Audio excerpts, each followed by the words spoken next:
Murphy's Law. What can f up, will f up in the most inopportune time. Well, today, everything that could f up absolutely did f up the entire time. To put it simply, this repair was an absolute disaster. It started off as something that was relatively simple. We fix all the time. A job that should take no more than an hour ended up taking almost 4 times that. It was just all these dings and dents from the silverware drawer. Pretty common, actually. I'm sure if you look at your own kitchen, you probably have this damage as well. But there were a few factors that made this repair specifically more complicated. First off, you can see the finish is a high gloss blue, meaning every little imperfection would be visible. When you have a duller finish, a matte finish, or a flat finish, it hides a lot. But with a gloss finish, every wave, every bump, you'll see it. Not to mention the overspray in the paint. Now it had this brass inlay, which I thought was going to be a pain, but is actually surprisingly easy to take off. A couple screws, popped it right off. The brass piece itself is really chewed up, so later on we're going to see if we can't get all these scratches out, maybe sand it down. First and foremost, we got to protect the area we're working in. So sheet of paper inside the cabinet drawer. This will protect everything else inside the cabinet. And of course, the countertop. We don't want any paint on there. But before we do any repair work, it's really important to have a clean surface because we don't want any food or greases or oils. Anything like that could have a bad reaction with the new paint. So I grabbed this plant-based cabinet cleaner designed for these cabinet finishes. So it won't harm them, doesn't leave any streaks or residues. I spray it directly on the scrub brush that it comes with. This way I don't get overspray in the cabinets. And then I go ahead and I scrub away. It's really designed for like an everyday maintenance type cleaner for food and dirt, but it does a great job of prepping surfaces when I'm repairing them. Gets rid of all the food and dirt really easy with this scrub brush. And the best part is I get it on Amazon. I'm gonna go ahead and take this sandpaper and just knock down the high spots to get it more flush and whatnot. And then I go ahead behind it and I fill it in. I'm using this hard wax stick. These dents and dings here really aren't that bad. They're not that deep. It's not a huge deal. They're little tiny dents. And I felt like it would have been overkill to go ahead and use like a Bondo or anything like that. So typically this will do the job. So I fill it in, I smooth it out with a card, and then the important thing here is wiping off the excess because I don't want the new paint sticking to wax. I want the paint sticking to old paint, right? What could possibly go wrong?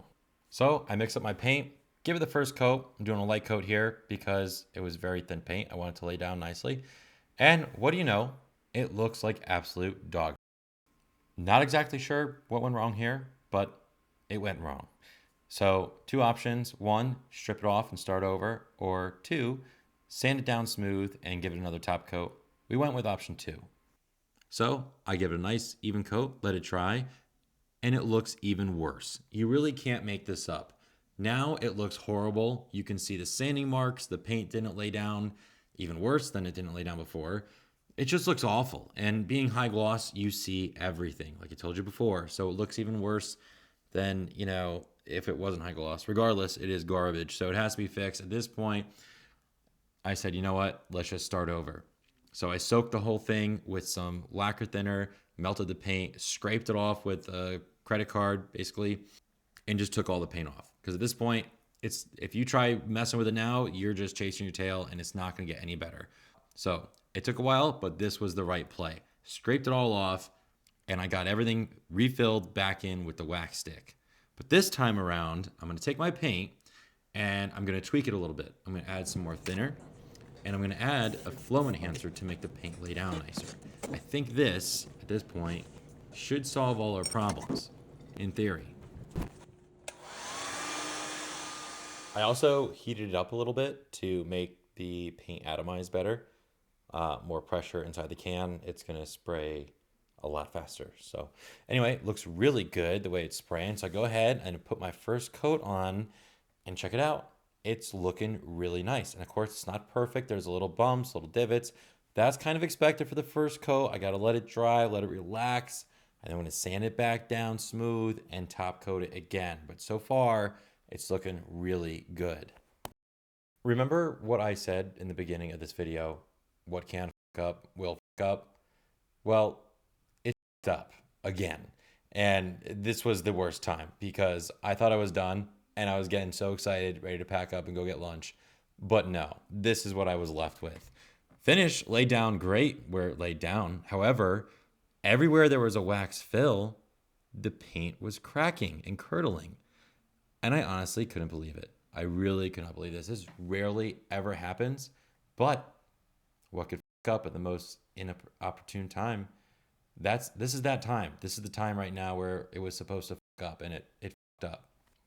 So I will be honest, I have had this happen before. It's extremely rare. I paint over this wax all the time, and it's no big deal at all. But today it was being a big deal, and the paint was a little different. Whatever. Regardless, what I've done in the past is when this happens, I let it dry really nice, and then I give it a nice sand and make it smooth.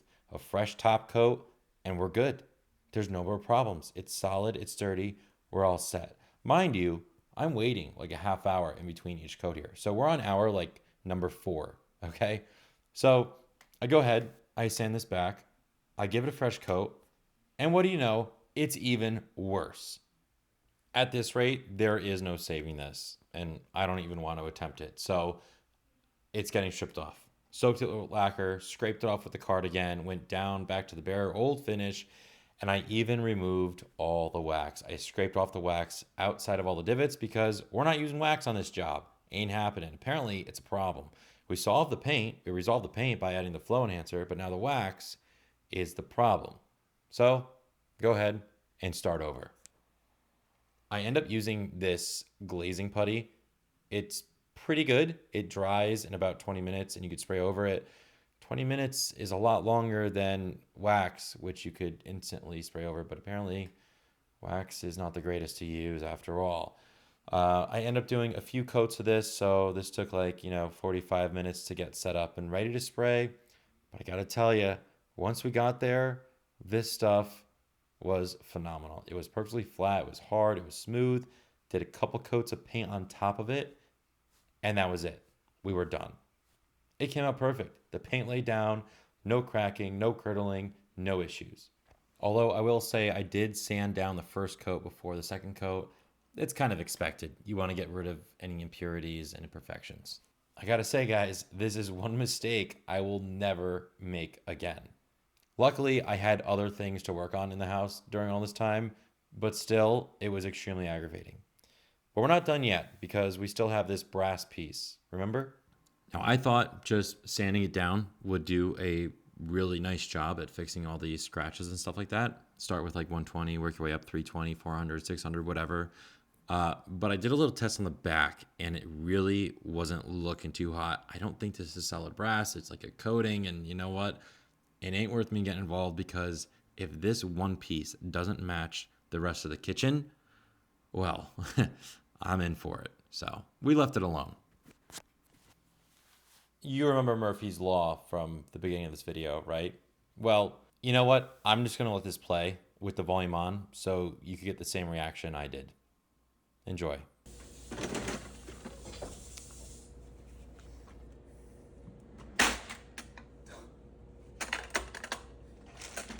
Thank God for the brass piece. Am I right? Finally got my first break of the day.